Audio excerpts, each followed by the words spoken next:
Good morning, everyone. It is Monday and it is May 3rd already. Wow, how did that happen? So we are looking at May this week, and I want to just say, first of all, it is Teacher Appreciation Week all week long, and I know we're doing very special things in our buildings for our teachers, and we just want to do a big shout out to our teachers this week. Thank you for all that you're doing. I also wanted to announce that the district is embarking on a diversity, equity, inclusive, belonging work with a certified Dare to Lead trainer and possibly two, and we are going to begin that work in summer, so more to follow on that. I also wanted to let you know that we interviewed several candidates for Helen Haller, and 3 have been moved forward, so we will be interviewing and checking references on those 3 and selecting one by the end of this week. So that's exciting.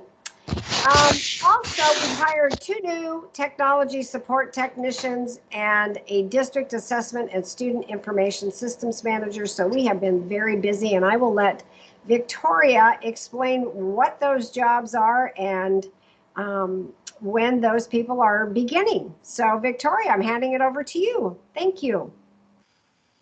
Thank you, Dr. Prine. And yeah, as Dr. Prine said, last week we held interviews for the Helen Haller Principal, and we just had exceptional candidates to choose from. We know that whomever is selected for the final selection to move forward to the board, the students and the staff are going to be in great hands. And we are so happy to have our new technology support technicians on board. Starting, one of them has already started, the other starts at the end of this week. We just selected our new district assessment and student information manager, and she'll be starting soon, I believe by the end of the week. And additionally, we are going to be hiring an equity and family engagement coordinator to help bring our practices into alignment with our district goals and our strategic plan. We have great things ahead of us. We are just determined to fill our staffing roster with people whose hearts beat in tandem with ours, and we are seeing quality candidates come through our process, and it's exciting to have such high caliber folks interested in working with Sequim School District and call our district their home. So you can stay tuned, but I'm fairly certain that you as a community will be very proud and very impressed with the caliber of people that we're bringing on board. Thank you, Victoria. And now we'll jump to Sonia Bittner, and she has some exciting news about a vaccine clinic that happened yesterday at our high school and some other health department news. So Sonia? Good morning. So we were really happy to be able to offer the Sequim High School cafeteria to public health. They did pretty much last minute a pop-up clinic there yesterday for community and anybody over the age of 16, as it was the Pfizer vaccine. So that was a bit last minute, but the next one is scheduled. We are going to offer someplace here on the high school campus, likely the cafeteria again in 3 weeks, so that those who came yesterday can come back and get their second vaccine. That'll be around the 23rd. It is already on the schedule, but you'll need to stay tuned for the exact time and location of that as we get closer to the date. For other students who didn't come to the clinic and are still interested in getting that Pfizer vaccine, I understand that Walmart and QFC in Sequim are carrying the Pfizer that anyone ages 16 and older can get.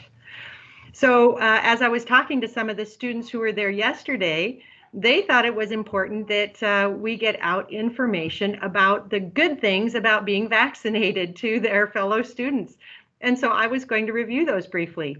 Once you are fully vaccinated, that means that if you've been in close contact with somebody who's tested positive for COVID and have no symptoms, then you don't need to self-quarantine. You don't need to self-quarantine for domestic travel if you've had both vaccinations. And again, they are saying that the fully vaccinated can now participate in outdoor activities and recreation without a mask. That does not, however, apply to school or school activities. We are still restricted to masking outdoors as per the Clown County guidelines. Thanks. Thank you, Sonia. That's such valuable information. We really appreciate it. And now I'd like to talk to Darlene, and we can talk about what's happening with our request for qualifications and where we're going with that with our capital projects. All right, good morning. Yes, so we did interviews with some of the companies that put their application submissions in for capital projects management, and we have selected 2 to move forward and do presentations to our board at our May 17th board meeting, I do believe. And then a selection will be made after that date and be at the next board meeting in June. So we look forward to those presentations, and I hope that everyone can tune into the board meeting and watch.